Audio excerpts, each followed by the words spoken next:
नमस्कार दोस्तों, स्वागत है आपका मेरे चैनल पर। आज से मैं अपने चैनल पर एक नई और ख़ूबसूरत शुरुआत कर रही हूँ। बुक रीडिंग और उससे जुड़ी अपनी समझ और अनुभव आपसे शेयर करना। मुझे हमेशा लगता है कि किताबें सिर्फ पढ़ने के लिए नहीं होती, बल्कि कई बार वे हमें अपने बारे में सोचने का एक नया नज़रिया देती हैं। और आज जिस किताब से हम शुरुआत कर रहे हैं उसका नाम है इकिगाई।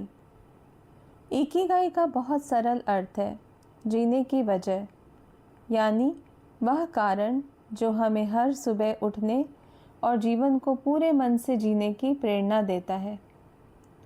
हम अक्सर ज़िंदगी में बहुत सारी चीज़ों के पीछे भागते रहते हैं।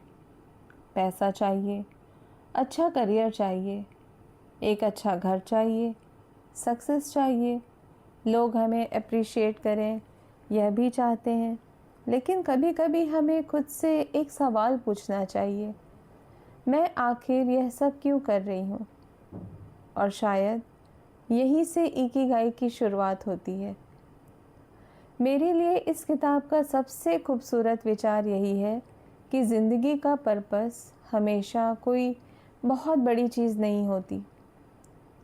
कई बार हमारा पर्पस बहुत ही साधारण चीज़ों से जुड़ा हुआ होता है और बहुत साधारण चीज़ों में छिपा हुआ होता है। किसी पौधे की देखभाल करना, किसी को कुछ सिखाना, किताब पढ़ना, अपने परिवार के साथ समय बिताना, कुछ नया सीखना या ऐसा काम करना जिससे हमें अंदर से खुशी मिलती हो। मुझे लगता है कि एक उम्र के बाद हम सभी को कभी ना कभी यह सवाल परेशान करता है, अब आगे क्या? बचपन में हमारे लिए दूसरे लोग डिसाइड करते हैं कि हमें क्या पढ़ना है, फिर करियर आता है, फिर परिवार की जिम्मेदारियां आती हैं, और इन सब के बीच में कई बार हम खुद से पूछना भूल जाते हैं कि मुझे वास्तव में क्या पसंद है। शायद इकिगाई हमें इसी सवाल पर वापस ले जाने की कोशिश करता है।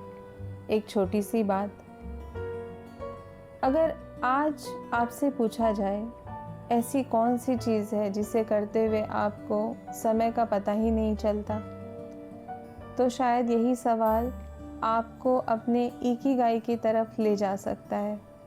किसी को गार्डनिंग करना पसंद है, किसी को कुकिंग, किसी को पढ़ना पसंद है, किसी को बच्चों को पढ़ाना, किसी को लोगों से बात करना। ज़रूरी नहीं कि वही चीज़ तुरंत आपका प्रोफेशन बन जाए, लेकिन शायद वह आपके जीवन में खुशी का एक बहुत महत्वपूर्ण हिस्सा हो सकती है। आज इस किताब से मैं अपने लिए सिर्फ एक बात लेकर जा रही हूँ, हमें हमेशा बड़ी सफलता के पीछे भागने की ज़रूरत नहीं है। कभी कभी जीवन की छोटी छोटी खुशियों को पहचानना भी बहुत बड़ी सफलता होती है। और शायद अपना इकिगाई खोजने का पहला कदम यही है कि हम थोड़ी देर रुकें और खुद से पूछें कि मुझे सच में खुशी किस चीज़ में मिलती है। तो दोस्तों, आज के लिए इतना ही। मैं इस किताब को धीरे धीरे पढ़ूंगी और हर बार जो बातें मुझे इंटरेस्टिंग और मीनिंगफुल या अपनी ज़िंदगी से जुड़ी हुई लगेंगी उन्हें आपसे शेयर करूंगी।